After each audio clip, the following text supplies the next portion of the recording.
बचपन से ही हमें सिखाया जाता है कि अच्छे बनो, दूसरों से अच्छा व्यवहार करो, हमेशा सबकी भलाई करो, तभी तुम्हारा भी अच्छा होगा। यह बात कुछ हद तक तो सही है, पर हमेशा नहीं, क्योंकि दूसरों की नजर में आप ऑलरेडी इतने अच्छे बने हो तो कोई भी आपको टेक इट फॉर ग्रांटेड ले ही लेता है। सामने वाला यही सोचता है कि मैं कुछ भी बोलूंगा यह तो मेरी हाँ में हाँ मिलाएगा ही, हर बात में एग्री कर ही लेगा, क्योंकि आपको ना नहीं बोलना आता। और सही भी है ना, आप अगर अच्छे बनते रहोगे तो लोग आपका फायदा उठाने लगेंगे, क्योंकि अच्छा बनने के लिए आपको तो लोगों की हाँ में हाँ मिलानी ही पड़ेगी। आप उनसे बहस नहीं कर सकते या उनकी बात को नहीं काट सकते। अगर काट दिए तो आप अच्छे ही नहीं हो। अरे बहुत बन लिए अच्छे, अब वक्त आ चुका है बुरा बनने का, तभी सफल बनोगे। आचार्य चाणक्य कहते हैं कि सांप में जहर ना भी हो तो भी उसे फुकारते रहना चाहिए, नहीं तो लोग ही उसे मार देंगे। इसलिए आपको भी बुरा बन के रहना चाहिए, वरना आपके आसपास के लोग ही आपको दबा देंगे। पर सवाल यह है कि हम बुरा बने क्यों? भला अच्छे बनने में क्या बुराई है? देखो, मेरे कहने का मतलब है कि आप अच्छे बनो, दूसरों की भलाई करो, अच्छी बात है, पर इतने भी सीधे मत बनो कि लोग हर बार आपका फायदा उठा लें। यार, अच्छा बनने और सीधा बनने में बहुत फर्क है। ज्यादा सीधा बनने पर लोग मजाक मजाक में आपको कुछ भी बोल देते हैं और आप सीधे बनकर चुपचाप सुन लेते हो। आप सोचते हो कि यार क्यों लड़ाई करना, बोलने दो ना जो बोलते हैं, बेकार लड़ने से क्या फायदा। तो क्या ये सही है? क्यों आप हर बार सहोगे? मैं तो कहूंगा आपके साथ अगर कुछ भी बुरा हो रहा है तो उसका विरोध करो और अच्छे मत बनो, बल्कि बुरा बनकर अपने हक के लिए लड़ो ना। आखिर आपकी भी तो सेल्फ रिस्पेक्ट है ना। अगर अच्छा बनने में आपका नुकसान हो रहा हो तो ये कहाँ की समझदारी है? क्या फायदा इतना अच्छा बनने का? आपको यही लगता है ना कि यार कहीं मैं मना कर दूं तो उसे बुरा लग जाएगा, या फिर कभी मुझे उसकी जरूरत पड़ी तो वो मेरा साथ नहीं देगा। ये जो अकेला होने का डर है ना, वही लोगों की ना को हाँ और हाँ को ना में बदल देता है। और बदले में आपको क्या मिलता है? आपके समय की बर्बादी, और सामने वाले का काम निकल जाता है। वो अपना फायदा निकाल के निकल लेता है और तुम पछतावे को लेकर बैठे रहते हो और सोचते रहते हो कि काश मैंने उस दिन ऐसा नहीं किया होता। इसीलिए टेढ़ा बनना बहुत जरूरी है यार, नहीं तो खड़े खड़े ही बिक जाओगे।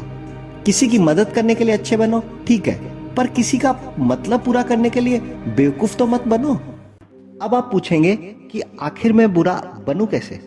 क्या करूं कि लोग मेरी रिस्पेक्ट करें, मेरी बात सुने? तो इसके लिए आपको खुद में सिर्फ 3 बदलाव करने हैं। पहली बात, अगर आपको अपनी सेल्फ रिस्पेक्ट बनानी है तो 2 शब्द आपको सीखने ही पड़ेंगे। एक है हाँ और दूसरा है ना। आपको यह सीखना तो जरूर पड़ेगा कि कब आपको हाँ बोलना है और कब आपको ना। तो सीधी सी बात है, अगर कोई बात आपको अच्छी लगे, सही लगे, तो हाँ बोलने में कोई बुराई नहीं है। पर यदि कोई बात आपको अंदर से सही न लगे तो ना जरूर बोलिए। देखो, ना बोलना सीखो। अगर आप किसी की कोई बात से एग्री नहीं हो तो कम से कम अपना पॉइंट ऑफ व्यू रखो, एक लीडर की तरह। एंड बिलीव मी, लोग ऐसे ही लोगों को वैल्यू देते हैं। हो सकता है सामने वाले को बुरा लगे, लेकिन वो समझ जाएगा कि अब इसे भी ना बोलना आ गया है। वो बुरा माने तो माने, लेकिन कम से कम आपकी सेल्फ रिस्पेक्ट तो है। जो पेड़ सीधा साधा होता है उसे अक्सर काट दिया जाता है, और जो पेड़ टेढ़ा मेढ़ा होता है वही बच जाता है। तो आप टेढ़ा बनिए, क्योंकि सीधे का जमाना अब नहीं है। आप एक बार किसी को ना बोलना सीख जाओगे ना, तो सामने वाला भी समझ जाएगा कि अब इससे काम निकालना इतना आसान नहीं है। और मैं आपको गारंटी देता हूं कि कुछ ही दिनों में आपको आपकी खोई हुई सेल्फ रिस्पेक्ट भी वापस मिल जाएगी। लोग धीरे धीरे समझने लगेंगे कि यह बुरा बन गया है और आपका फायदा नहीं उठाएंगे, आपसे ज्यादा बहस नहीं करेंगे, और लोग भी आपकी हर बात मानेंगे।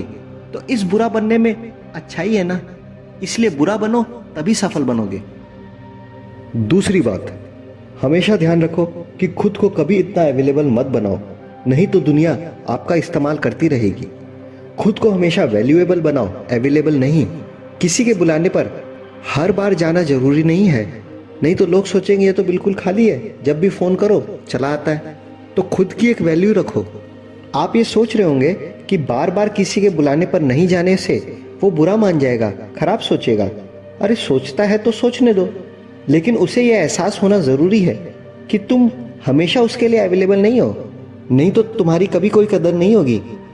जब आप लोगों के लिए इजीली अवेलेबल रहोगे ना, तो लोग यही समझेंगे कि आप फालतू हो। इसके विपरीत अगर आप इजीली अवेलेबल नहीं हो ना, तो लोग यही समझेंगे कि हाँ यार, ये बंदा वाकई में अपने करियर को लेके सीरियस है, अपनी लाइफ को लेके सीरियस है, उसकी अपनी एक वैल्यू है, उसने अपना स्टैंडर्ड बना के रखा है। ज़्यादा से ज़्यादा अवेलेबल रहोगे तो वैल्यू कम होनी ही होनी है। तो खुद की एक वैल्यू बनाओ और हमेशा अवेलेबल मत रहो। तीसरी बात, सीधे लोग अक्सर अपनी कमजोरी दूसरों को बता देते हैं। भूल कर भी अपनी कमजोरी दूसरों को मत बताइए। झूठी सांत्वना के अलावा आपको कुछ नहीं मिलेगा। अगर वाकई में आपको अपना दुख, दर्द या तकलीफ किसी से शेयर करनी है तो 10 मिनट के लिए किसी मंदिर में बैठ जाओ और जो कुछ भी शेयर करना या बताना है वो भगवान को बताओ, क्योंकि वही तुम्हें शक्ति देगा तुम्हारे दुख, दर्द, तकलीफ को दूर करने की। सीधे लोग सोचते हैं कि यदि वे लोगों का अच्छा करेंगे तो दूसरे भी उसका अच्छा करेंगे। देखो, ऐसा नहीं होता। अगर आपको किसी की हेल्प करनी है तो करो, लेकिन कभी भी ये एक्सपेक्ट मत करो कि दूसरे भी आपकी हेल्प करेंगे। हो सकता है सामने वाला अपने मतलब से आपकी हेल्प ले रहा हो और आपका काम पड़ने पर आपसे कन्नी काट ले, कोई बड़ी बात नहीं है। मैं बार बार आपको यही बोल रहा हूं कि भले ही अच्छे बनो पर सीधे बिल्कुल मत बनो, नहीं तो ये दुनिया आपको लूट लेगी। ना बोलना सीखो, खुद को इजीली अवेलेबल नहीं, वैल्यूएबल बनाओ और भूल कर भी अपनी कमजोरी दूसरों को कभी मत बताओ। बस ये 3 बदलाव खुद में कर लो, फिर देखना दुनिया आपकी कितनी वैल्यू करती है। बहुत बन लिया अच्छा, अब हमें बुरा बनना है। बहुत कर ली दूसरों के मन की, अब हमें अपने मन की करनी है। फ्रेंड्स, उम्मीद करता हूं यह वीडियो आपके जीवन में कुछ न कुछ बदलाव जरूर लेकर आएगा। वीडियो पसंद आई हो तो लाइक, शेयर, सब्सक्राइब जरूर करना। मिलते हैं अगले वीडियो में, तब तक के लिए जय हिंद, नमस्कार।